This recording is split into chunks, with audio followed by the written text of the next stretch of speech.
Hello, hello, hello, hello mga ka-auntie. O, mag-grocery yung manager ko. Mengi pera. Tingnan natin kung magkano ang presyo ng dingdong sa Dubai.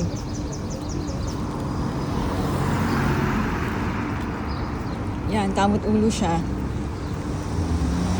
Kasi, mag-grocery na naman. Ayan na siya.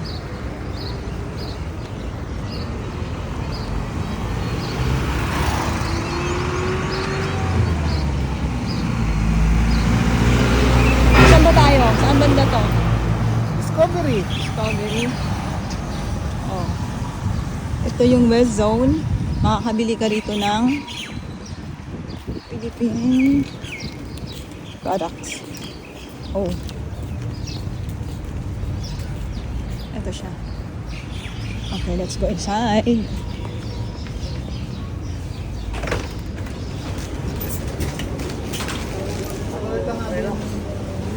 Farmer, yung sa agribusiness, diba? Natural na Ito, magkano to?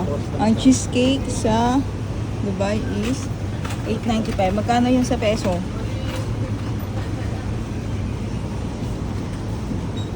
Eh, meron din silang baboy.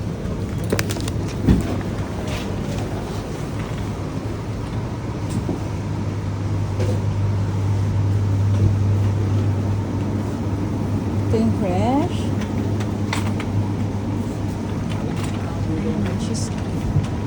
So, 1 dirham only. Tingnan natin expiration. Expired na yata to. It's June 2026. Hindi na yan crispy.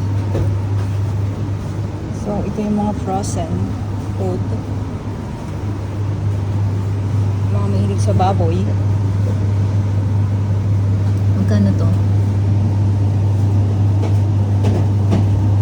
It's pork leg, 19.67. Magkano sa peso yan?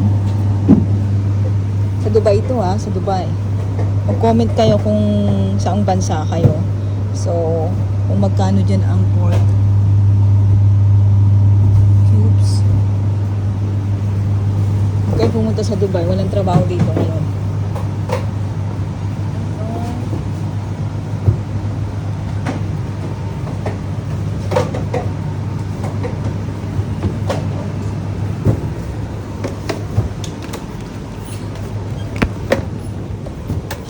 Bibili ako ng peanut butter. Anong peanut butter dito?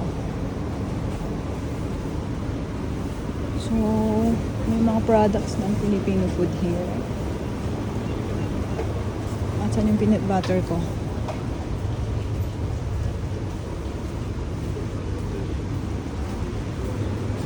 Meron din silang mga nuts.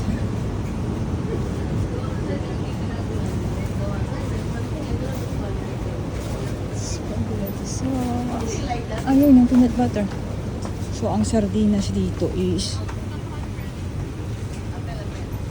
3.25. So,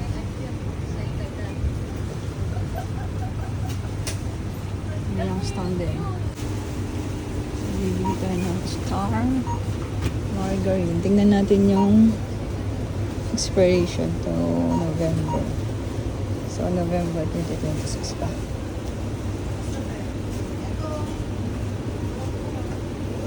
Ubus na yung product ng Pilipinas kasi walang deliver. Dahil siguro sa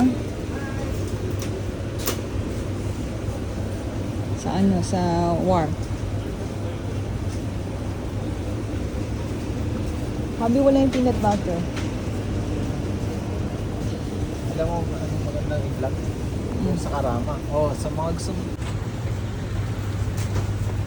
Magkano yung dingdong? Dingdong. Sabi wala rin ibubong. Dingdong. Tara.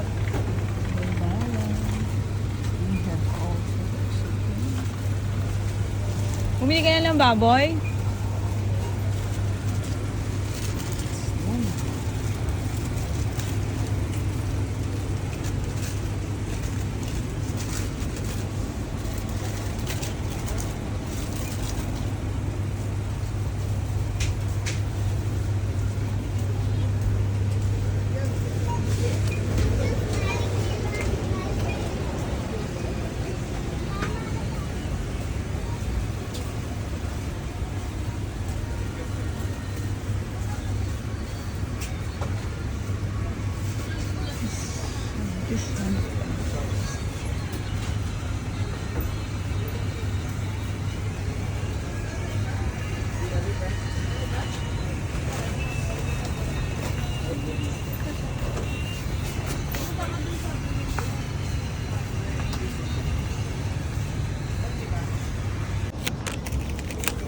So, nakawan. Yung Nakawan.